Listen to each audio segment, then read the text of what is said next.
Bonjour, je m'appelle Hugo Prunier, je suis médecin psychiatre et praticien hospitalier à l'hôpital du Vinatier,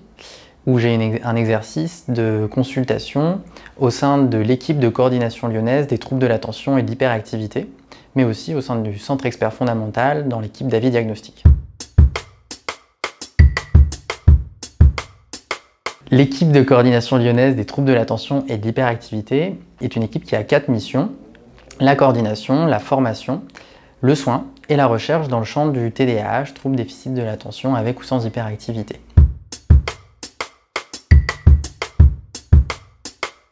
Donc pour avoir recours à une consultation auprès de nous, il faut d'abord rencontrer son médecin, qui prend ensuite contact avec nous et on évalue avec votre médecin la demande pour savoir si elle nécessite ou pas une consultation spécialisée à l'hôpital du Vinatier ou si on peut directement donner conseil et orienter le médecin qui nous adresse la demande. Et pour pouvoir accéder à cette consultation, il faut présenter plusieurs critères qui sont des critères dits de complexité ou de troisième ligne, et notamment d'avoir un autre trouble psychiatrique associé, tel que le trouble schizophrénique ou le trouble bipolaire, qui nécessite une expertise particulière du fait de la comorbidité au TDAH qui peut rendre difficile le diagnostic du TDAH. Et pour cela, le médecin qui nous adresse la demande a la liste de toutes les indications qui permettent d'avoir accès à notre consultation d'aide au diagnostic. L'ECLA propose différents types de consultations, des consultations qui sont dites des consultations d'aide au diagnostic, où on reçoit la personne pour un cycle de consultation, avec une consultation initiale de bilan, où on retrace son parcours de soins, sa biographie, beaucoup d'éléments de son développement précoce, mais aussi son histoire de soins en psychiatrie ou autre. Et ensuite, on procède à différentes consultations qui sont des consultations purement diagnostiques, qui vont nous aider à dépister et diagnostiquer, s'il est présent, un TDAH. Pour les personnes qui ont déjà un TDAH de diagnostiquer et pour lesquelles le traitement du TDAH est compliqué à mettre en œuvre pour différentes raisons, soit pour des raisons d'efficacité ou même de iatrogénie, c'est-à-dire d'effets indésirables, nous recevons les personnes en consultation d'aide thérapeutique. Ces consultations sont souvent moins longues puisqu'on n'a plus besoin de refaire le diagnostic, mais parfois il faut quand même repasser par des étapes diagnostiques puisqu'on peut se poser certaines questions d'un diagnostic supplémentaire ou d'une erreur diagnostique qui viendrait empêcher l'efficacité thérapeutique. Et enfin, nous avons un groupe de psychoéducation dédié au TDAH de l'adulte qui permet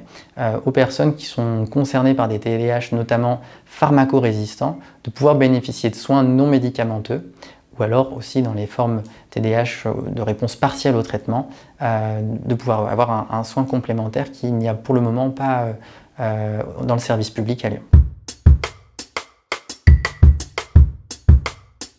Quand on a commencé l'activité en novembre 2023 de création de l'ECLA, on a tout de suite pris contact avec les associations de personnes concernées par le TDAH, et notamment l'association bien connue Hyper Super. Et on a tout de suite su qu'il fallait qu'on développe en premier lieu l'accessibilité aux soins dans la région Auvergne-Rhône-Alpes. C'est pourquoi on a créé différentes formations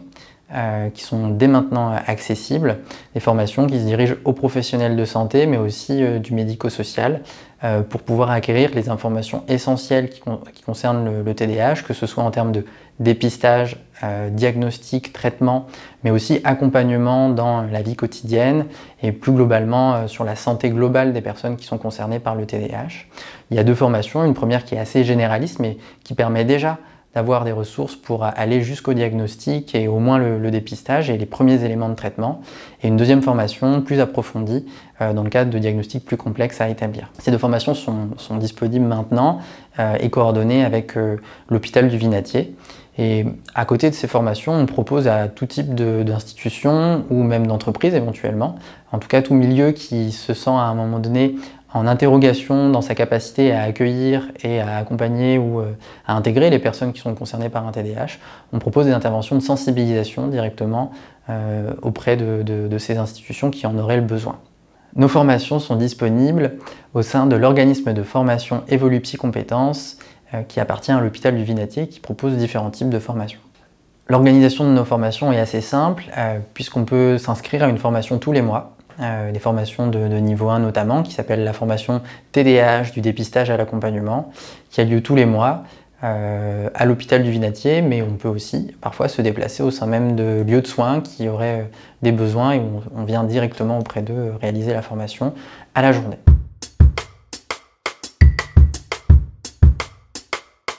Parmi nos missions, l'Éclat a aussi pour objectif de participer à la recherche dans le champ du TDAH et elle s'intéresse particulièrement au domaine du TDAH et statut hormonal et notamment à l'expression des symptômes du TDAH dans le cadre du sexe féminin, mais aussi du TDAH et de l'asthme, TDAH et sport de haut niveau et on espère pouvoir développer d'autres champs de recherche à l'avenir avec l'aide des patients,